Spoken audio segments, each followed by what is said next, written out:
Welcome back.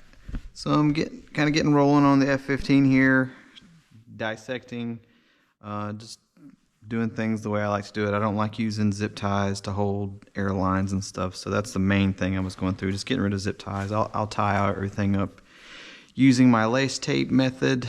I found a couple loose, like the fuselage joining screws were loose.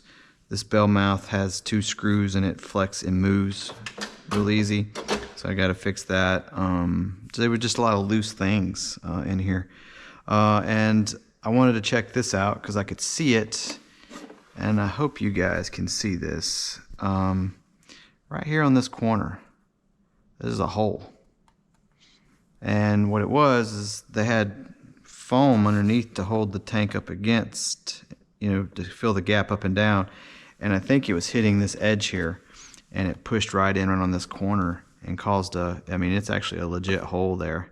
If I push on it, it's like about an inch of a crack, and it's all spider vane. It's very brittle. It's like, I know it works, but a plastic tank and a jet, I never liked these when I was doing,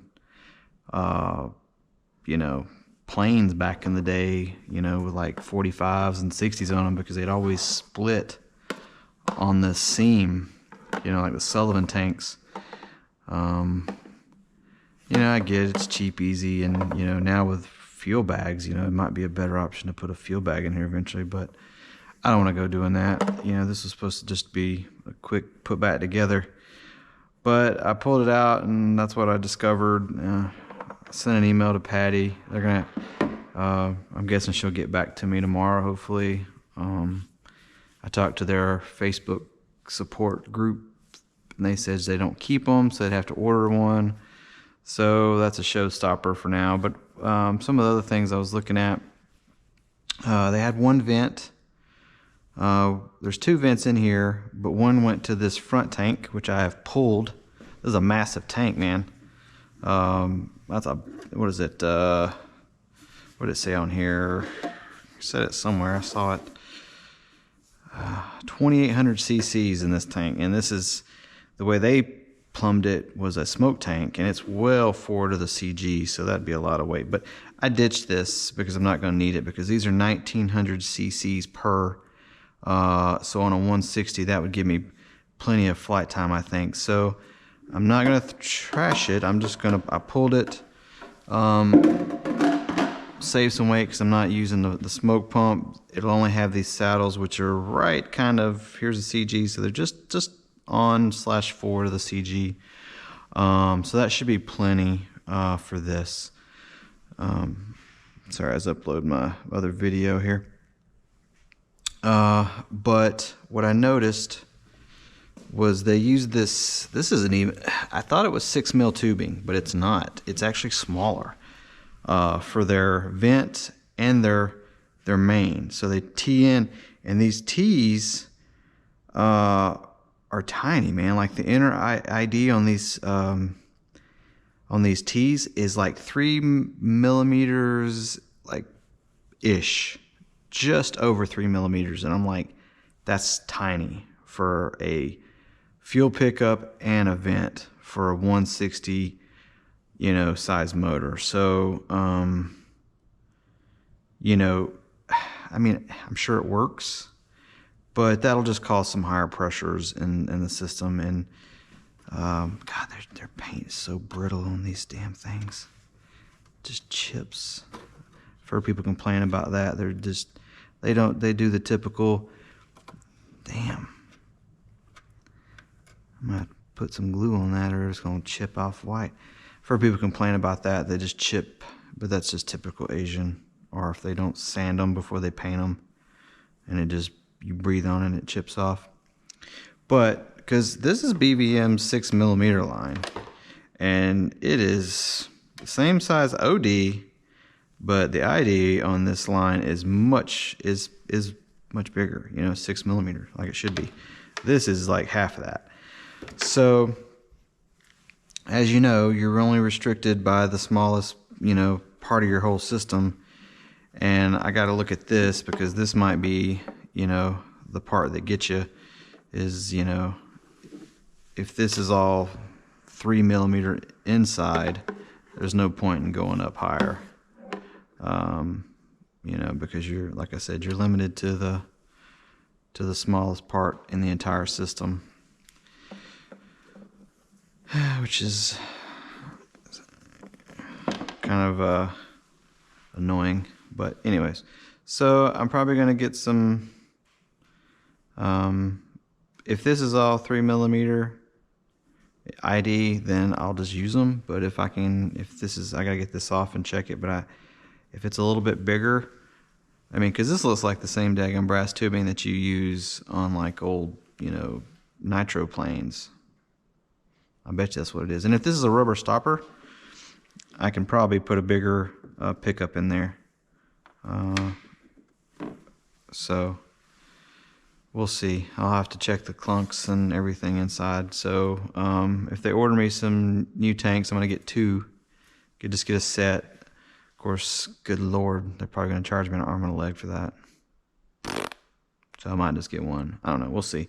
But anyway, since this one's cracked, I'm gonna pull it and see what's all inside the tank, and if I can change it out to a little bit bigger ID, I will. If not, I'll just use it and see how it goes. I'll just have to watch pump pressures.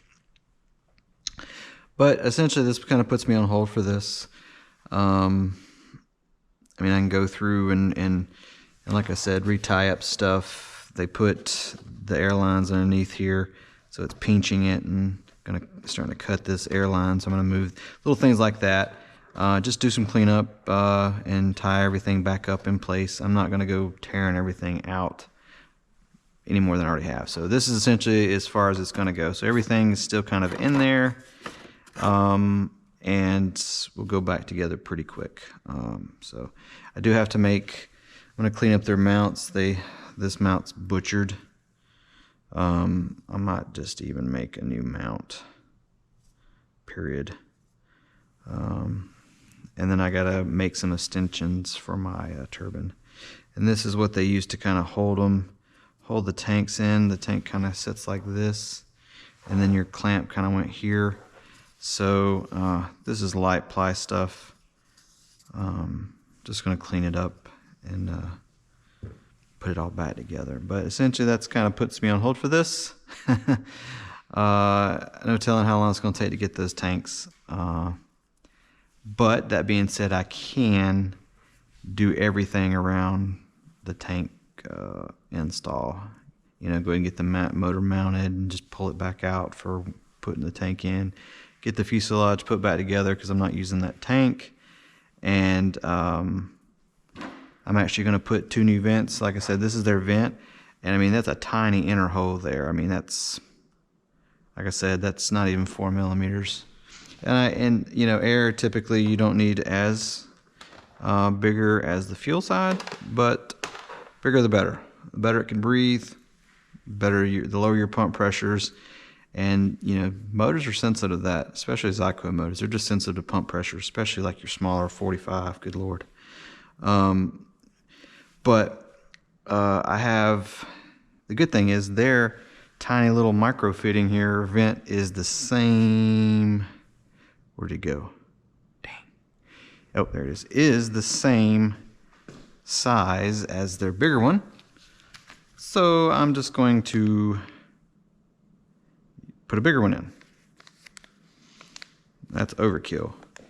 Or I'll just run 1 vent per tank instead of 2 tanks to 1 vent, because that other side, that other vent is not being used now. So that's kind of more of what I was thinking. I might just go ahead and use this and just do 1 vent per instead of using the T. That being said, I can't T. I'll have to T the main tanks. But yeah, that's what I was going to do. Now that I think about it, I was just going to probably just use these for vents and just do 1 vent per tank. And then when I'm filling it, I'll just leave 1 plug in and hook up my taxi tank to one side, or I have a dual taxi, so I'll just plug in that way. So it works out kind of better that way. Anyway, so it's like a decal came off. Maybe that's what is that? Is that a blemish? Looks like a blemish. I don't know. Anyways, so that's kind of what I've got. Just a lot of cleanup to do.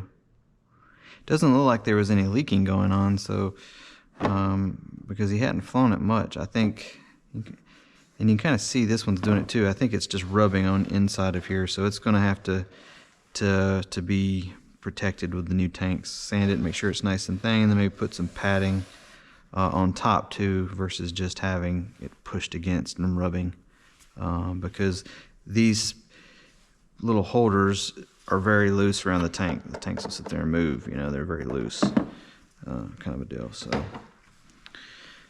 but anyway, so just a quick little update, and so it'll kind of be in a tactical pause on this. I might do some more tomorrow. I'm just not in the mood today. So always check, man.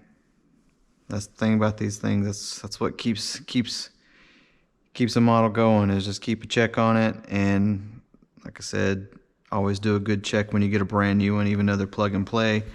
Screws are going to be loose a lot of times and things like that. So I always just say check it to be safe.